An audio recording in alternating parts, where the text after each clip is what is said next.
Don José. Cuando hablemos de COVID primero, vamos a dar las cifras que tenemos nosotros. Estas cifras que le voy a presentar tiene un día de diferencia, son las cifras oficiales hasta el 13, no incluye el 14. Por razones que las cifras salen muy tarde, entonces Sí, ayer salieron... es un problema logístico para los que trabajamos muy temprano, estar trabajando a las noches porque tenemos que madrugar. A ver si no nos ayuda con la primera gráfica. Las cifras de nosotros siguen siendo cifras buenas en términos de la situación de la pandemia. Si usted mira, se produjeron ayer RT, ahí está la primera gráfica, esa es una gráfica de los casos hasta el día 13. Si usted incluye el día 14, que lo incluye en la madrugada de hoy, las cifras van a la baja en forma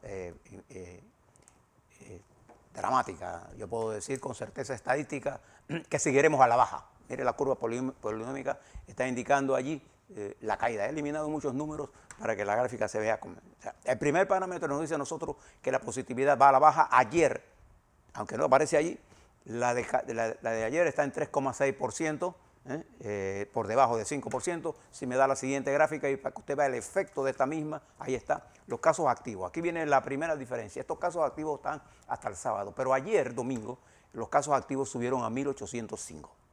Esa es la primera luz amarilla en el caso activos, pero sin embargo la tendencia es a la baja. Vamos a decir que es un luz verde de esas que parpadean. Parpadeó, de manera que el virus está ahí. Sí. Pero fíjese la siguiente gráfica, que también incluye, ahí está la siguiente gráfica que tiene que ver con esto y el efecto que tiene en el sistema. Ahí está, esos son los casos activos. Ahí está. Si me presenta la gráfica donde están los... Ahí está esa.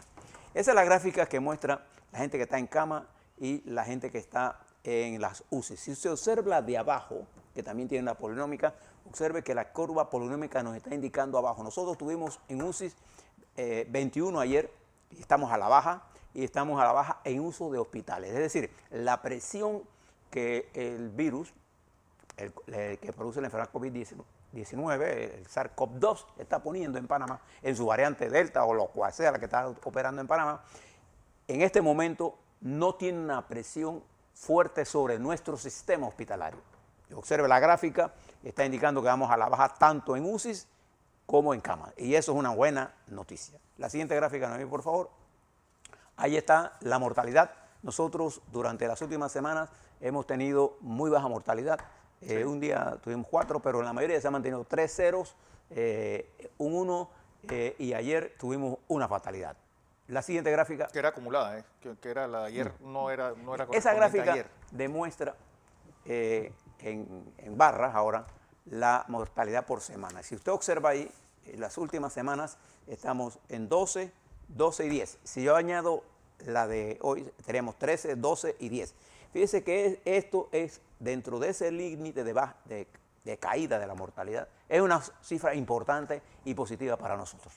Hemos tenido varios días de 3 y 2 días de 1. Varios días de 0, 3 días de 0.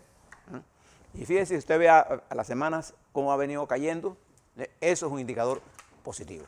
La siguiente gráfica nos da a nosotros, ahí está, esta es la productividad de pruebas por el diagnóstico por día. Vamos a la baja, sin duda alguna. Observe que la polinómica indica una caída.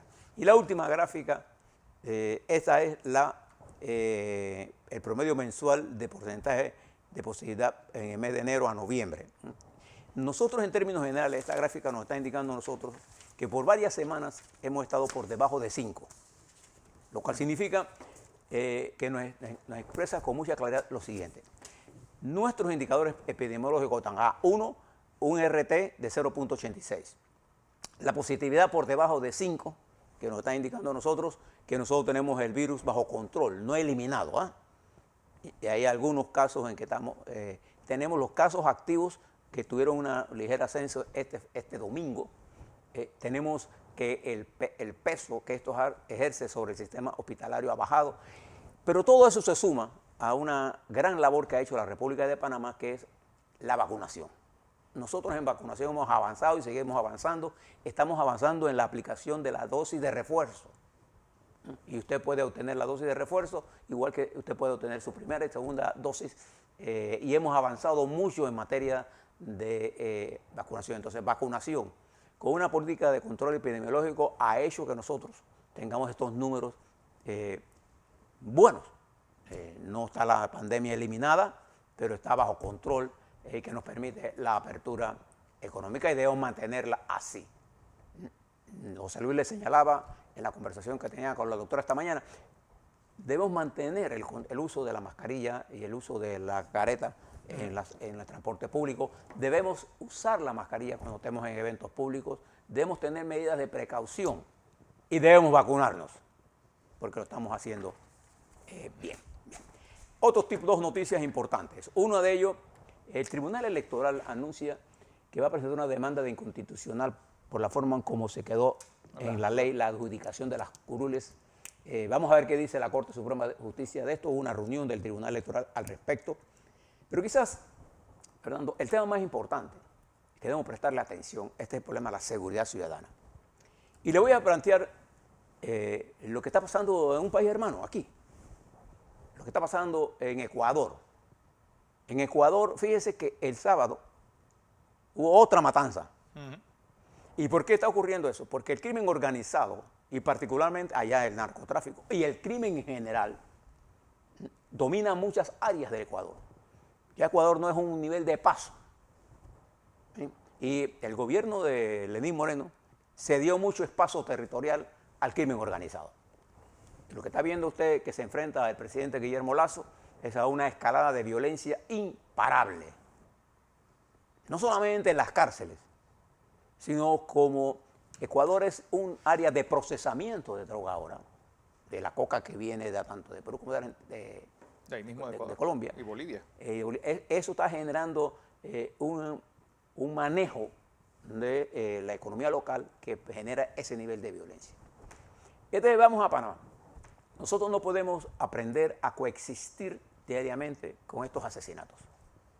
Yo recuerdo en El Salvador, cuando comenzó la guerra civil, la gente comenzó a mirar los muertos y después ya no se extrañaba de que habían 15 personas en una vía y 15 en otra decapitadas y la gente pasaba como si nada. Los recogían los camiones de basura. Se acostumbraron a la violencia y eso generó una guerra civil que mató más de 50.000 personas, aparte de los desaparecidos que nunca hayan sabido de ellos.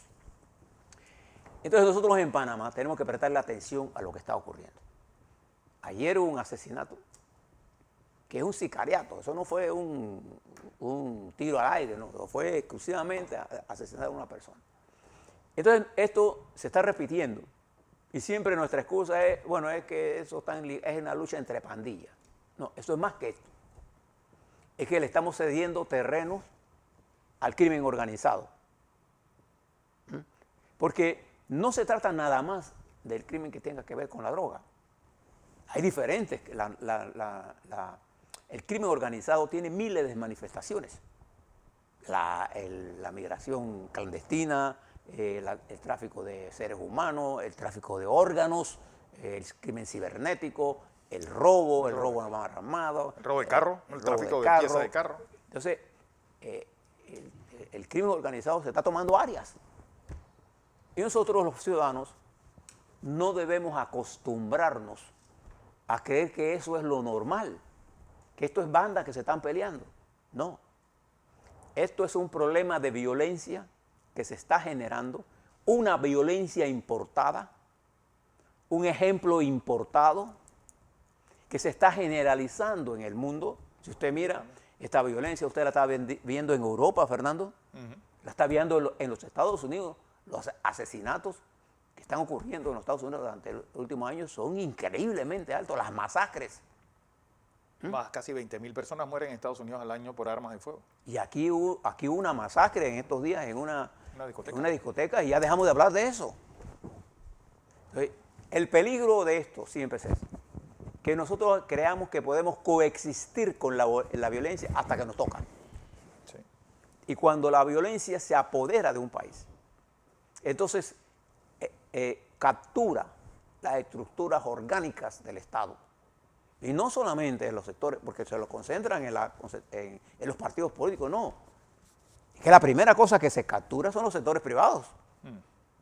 El crimen organizado en Panamá ya no es rudimentario, ya tiene cuentas en banco, tiene manejo corporativo, tiene propiedades.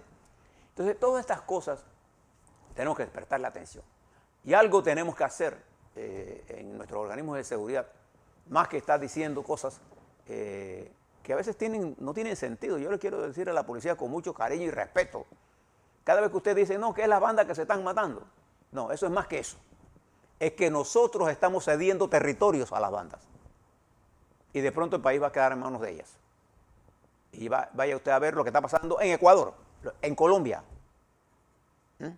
Nada más para que me diga estos dos países, lo que está pasando en Honduras, en Guatemala y en El Salvador. El presidente de El Salvador, ¿se acuerda que tuvo que sacarlas y no lo va a controlar? Porque las bandas tienen el dominio territorial. Y en los factores permanentes de la guerra, para los que sabemos un poco de esto, en los factores permanentes de la guerra, cuando un grupo tiene territorio, tiene armas y tiene recursos, tiene capacidad de enfrentarse. Yo cuando veo, por ejemplo, gente gritando cosas así como lo hacen en la televisión, me pregunto, ¿qué está detrás de ese hombre con esa capacidad de retar al gobierno? Tiene que tener recursos, ¿o no? Sí. Entonces, no sobreestimemos el ataque que el crimen organizado está haciendo contra la sociedad panameña. Porque creyendo, lo que siempre le he dicho, Fernando, a ustedes, es porque le toca a ellos. No son los PRD los que están muriendo. En estos días en la discoteca, esa que asesinaron, no fueron PRD, son gente que están asesinando. No solamente eso, sino que la noticia internacional, después que fue titular en varios periódicos importantes del mundo, de la masacre en la discoteca, ahora el asesinato de una persona que tenía mando y jurisdicción en el gobierno. Que no debemos parar o no debemos perder de vista eso. Imagínense lo que eso va a hacer al turismo. ¿Quién pensará en decir, bueno, es que esto es la nueva Colombia, ¿yo qué voy a hacer en Panamá? Y esta fue una de las razones por lo que Estados Unidos, que lo hace... Hizo esa alerta. Hizo una alerta, lo hace no porque fue Panamá, lo hace como una cosa rutinaria. Entonces, esa misma cosa, esos mismos alertas rojas salen en otros lados. En estos días mataron a un norteamericano. Entonces, nosotros no podemos no dejar de preocuparnos y contentarnos con excusas baladíes. Nosotros no podemos concentrarnos en las operaciones en las costas. Nosotros tenemos que mirar cuánto territorio hemos cedido al crimen organizado y cuánto le tenemos que rescatar. No hay un solo pedazo del territorio nacional que se le debe dejar a las bandas organizadas. Estamos perdiendo territorio. Para eso requerimos una unidad para enfrentar. La policía necesita del apoyo de las comunidades. Pero hay lugares donde la policía no existe. No, totalmente, gente. Yo le digo que vayan a ver a Raiján, para que tengan... Termino diciéndole que es preocupante. Nosotros no podemos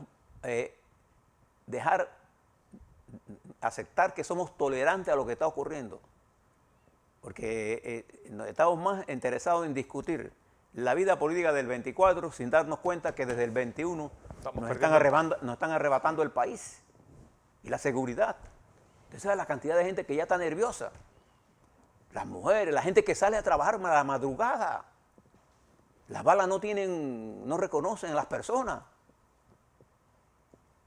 Y ya hay elementos graves que nos señalan a nosotros, que hay áreas donde le dicen a usted, no se meta por ahí. No se meta por ahí. Bien. Le planteo esto porque esto es un debate que tenemos que hacer, en serio.